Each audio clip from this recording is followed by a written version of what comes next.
যেটা শুষে সবকিছু মানে জল টল সবকিছু শুষে নেবে, সেটা হচ্ছে অবজার্ভ কটন। এটা হচ্ছে নন অবজার্ভ কটন। আমরা মাশরুমের ক্ষেত্রে নন অবজার্ভ কটনটা ব্যবহার করি। ওকে, এটার দামটা একটুখানি বেশি, কিন্তু এটা জল শোষে না। এটার সুবিধা কি না, এটা সুবিধা হচ্ছে এটা ওয়াটার প্রুফের মতো ব্যবহার হবে, এক নম্বর। দু নম্বর হচ্ছে যদি আপনি এরকম এর ভেতরে ঘুষিয়ে দেন নন অবজার্ভ কটন, এর ভেতরে জলটাকে শোষণ করবে।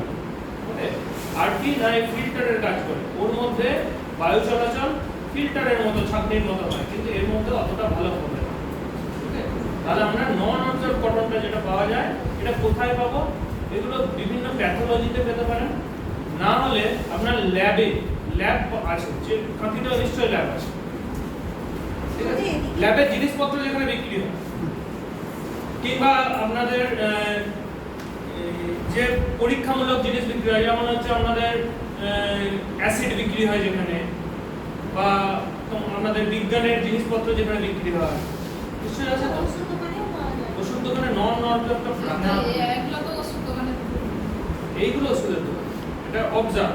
নন অবজার্ভটা রাখা না, যেখানে প্যাথোলজির জিনিস কিনতে পাওয়া যায়, মানে আবার আপনার মাইক্রোস্কোপ কিনতে পাওয়া যায় যে সমস্ত জায়গায়, সেই সমস্ত জায়গায় নন অবজার্ভ কটন নিশ্চয়ই কাঁথিতে থাকবে। এরকম আপনারা কলেজের সাইডে যে বই দোকানগুলো হতে পারেন, কারণ কলেজের স্টুডেন্টরা ওই ল্যাবরেটরির অনেক জিনিসপত্র এইসব গুলো নেয়, বোটানি স্টুডেন্ট। কলেজের সাইডের বই দোকানে পাবেন, কাঁথি কলেজের সাইডের যে কোনো বই দোকান পাবেন।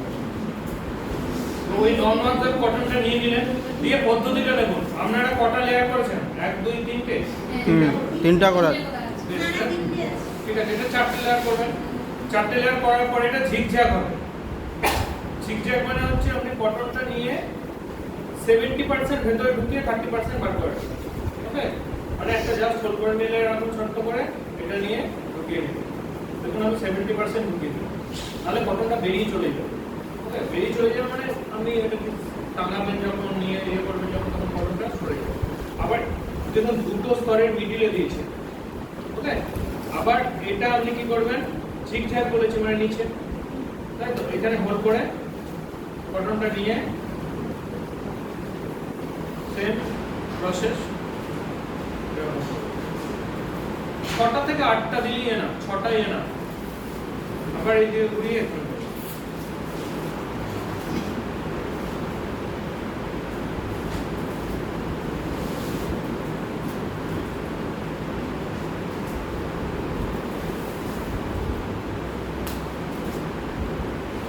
সহজ জিনিস তো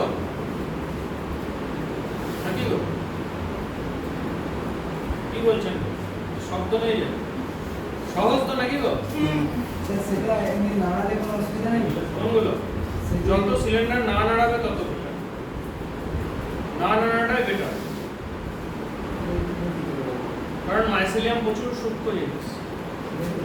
ঠিক আছে, তোমাদেরকে নিশ্চয়ই স্যার বলে দিয়েছে যে যখন বীজটা ভাঙছো তখন সেটার উপর প্রেসারটা কম দিয়ে ভাঙতে হবে। হ্যাঁ, তো সেই জিনিসটা করতে হবে, প্রেসার কম দিতে হবে। যত প্রেসার কম দেওয়া যাবে ততবার। অনেকে বীজটাকে হাতে করে এরকম করে দিয়ে তারপর দেওয়ার দরকার নেই, হালকাভাবে প্রেসার দিলেই বীজ ভেঙে যাবে।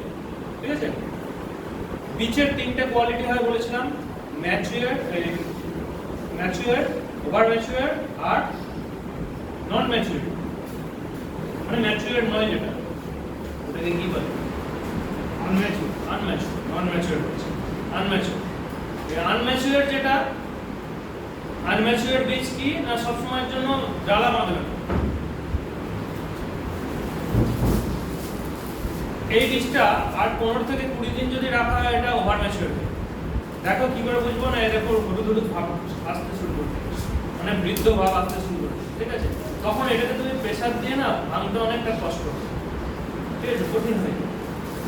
আর এটা ম্যাচিউর যখন হবে, হালকা প্রেসার দিলেই এটা ভেঙে যাবে। সেটা কতদিনের মাথায় হয় মোটামুটি বুঝবে কি করে যে এটা সবসময় যেখান থেকে বীজ কিনবে তাকে বলবে যেন ম্যাচিউর বীজ হয়, কিংবা আনম্যাচিউর বীজ হয়। আনম্যাচিউর বীজ কেন না, তুমি মনে করো 100টা বীজ কিনলে, তুমি তো প্রথম দিনই 100টা বীজের মাল করে দিচ্ছ না, 10টা করে করছো, তোমার বাড়িতে থেকে যাচ্ছে বীজটা। তাহলে কিছুদিন ওয়েট করলে দিয়ে তোমার ঘরেই ওটা ম্যাচিউর হয়ে যাবে, যদি পরিবেশটা ঠিকঠাক রাখো। এবার আনম্যাচিউর কেনার একটা সমস্যা আছে, সেটা হচ্ছে রোগ আছে। তাহলে সেদিক থেকে লক্ষ্য করতে গেলে আপনাকে ম্যাচিওর বীজটা কেনার মানে ম্যাচিওরও নয় আনম্যাচিওর নয় এরকম অবস্থায় কিনতে ওকে মানে হালকা ম্যাচিওর হয়েছে এরকম স্যার বললো না যে এটা ফ্রিজে রেখে দিন ফ্রিজে রেখে 3 দিন রেখে দিন তারপর সেটা ম্যাচিওর হবে তারপর কাজ করুন কথাটা বলেছেন না হ্যাঁ কিন্তু এই বীজ ফ্রিজে রাখা যাবে না হ্যাঁ ওয়েস্টার এটা হচ্ছে গরমের ওয়েস্টার বীজ এটা ফ্রিজে রাখলে এটা নষ্ট হবে হ্যাঁ আর ওই বীজটা ফ্রিজে রাখতে পারবেন যেটা আপনি প্যাডি স্টোর বীজ নিয়ে গেছেন ওটা আপনি ফ্রিজে রাখতে পারবেন কিন্তু ডিপ ফ্রিজে না আর ফ্রিজ থেকে বার করে কিন্তু আপনাকে কাজ করে নিতে হবে এটা কিন্তু ফ্রিজ থেকে বার করার পর 3 দিন 4 দিন আপনি বাইরে রেখে দিলেন দিয়ে কাজ করবেন এটা কিন্তু করলে হবে না বীজ খারাপ ওকে এটা মাথার মধ্যে রাখুন তাহলে এটা বুঝতে পারলেন আর দেখুন একটা ডেট দিয়ে দেবো এটা 5 তারিখ তৈরি হয়েছে ডেটটা আমি দিই